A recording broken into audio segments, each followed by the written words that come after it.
You know, the church's history has, I think in many cases, has been muted. You know, many colleges and universities started in churches. Many of the major hospitals in most major cities were started by churches. Many of the help organizations that are in existence today and still making impact were really started in rooms in churches. I think even though the history has been muted, I think ultimately the church historically still shows up.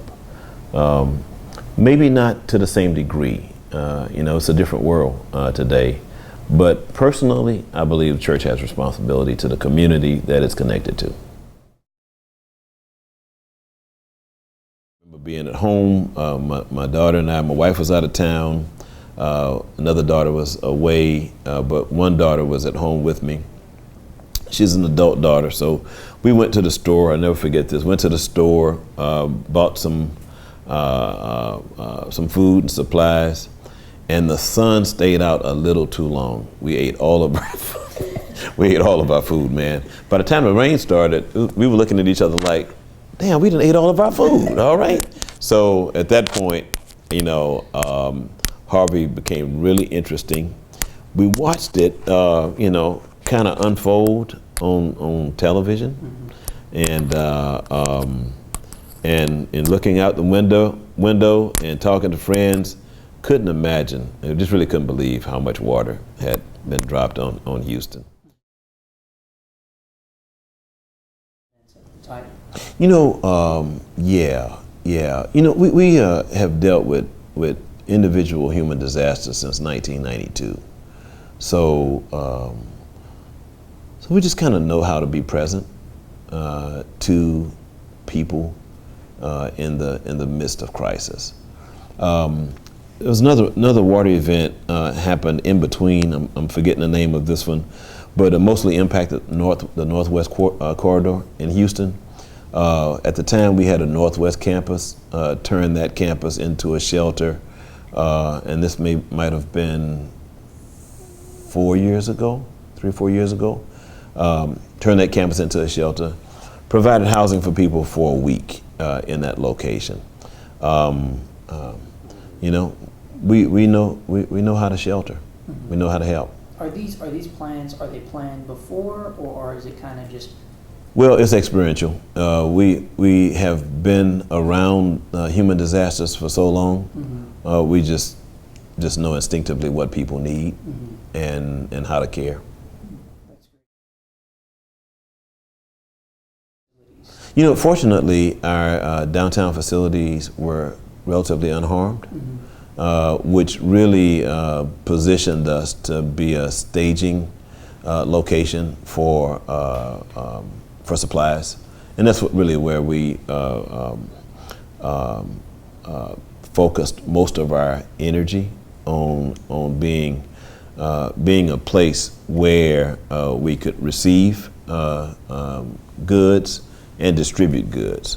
So we've been doing that now since the day after Harvey. People that need help. You know, I think after being downtown in our location for so long, and I think for caring for as long as we have cared, people knew we would be there, and we were there, and people knew we would be there in an intentional, caring way, and they also knew whatever we had, we were going to give away. And fortunately, the gates just opened, and we received literally millions of dollars in goods that we distributed to the community. Folks just knew it. But she's a friend, and now she's a wealthy, powerful friend with a heck of a network. And what she really did for us post Harvey was activated her network. All of the product sponsors that that are attached to her brand. She basically instructed all of those product sponsors to send those products to us. So we got fancy mattresses that roll up in a box by the thousands. I mean, just you name it.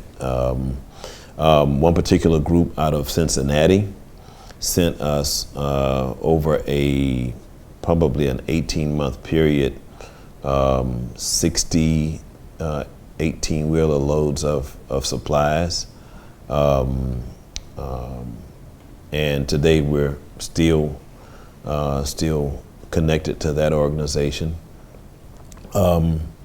Tyler Perry called and as a result of their friendship called and wrote us a check for $250,000 maybe 4 days after Harvey. There was one particular family from New Orleans, and Tyler Perry's from New Orleans. There was one particular family that was in the George Brown Convention Center that he instructed us to go and get, you know. He said we can do whatever we needed to do with the funds, but help this family. So we mobilized, went and got this family. It was 16 people. They had all come out of 2 apartments in Kelly Court. We brought them out of the George Brown, got them housing, and took care of them with Mr. Perry's money. And then the other funds were used to really mobilize and impact the recovery efforts in and around our community.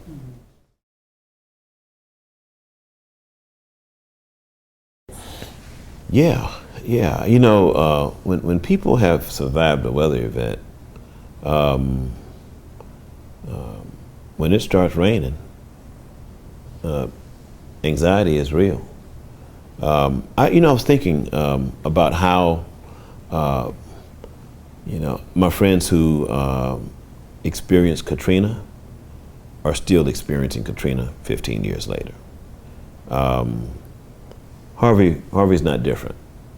For people who were rescued, for people who were surrounded by water, for people who got stuck in their cars, for people who watched it and took it all in, I think the post-traumatic impact of that is still very real.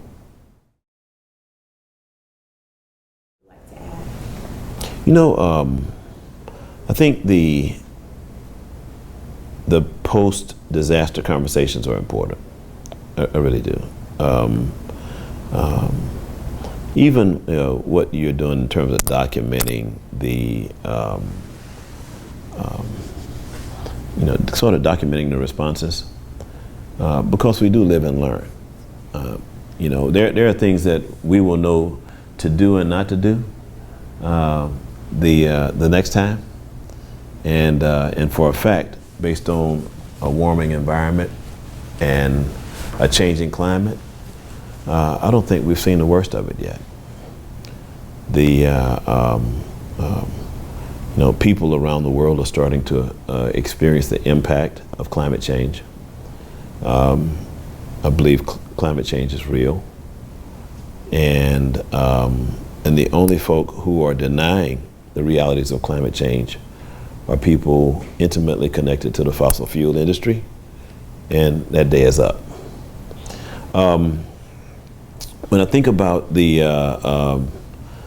industry as an industry very similar to slaveholders, who at the end of slavery had these assets that no longer had value,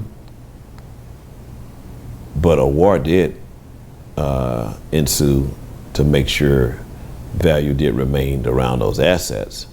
I think we see a lot of that on the global landscape, really wars to maintain value for an industry that's now a dinosaur that needs to be replaced.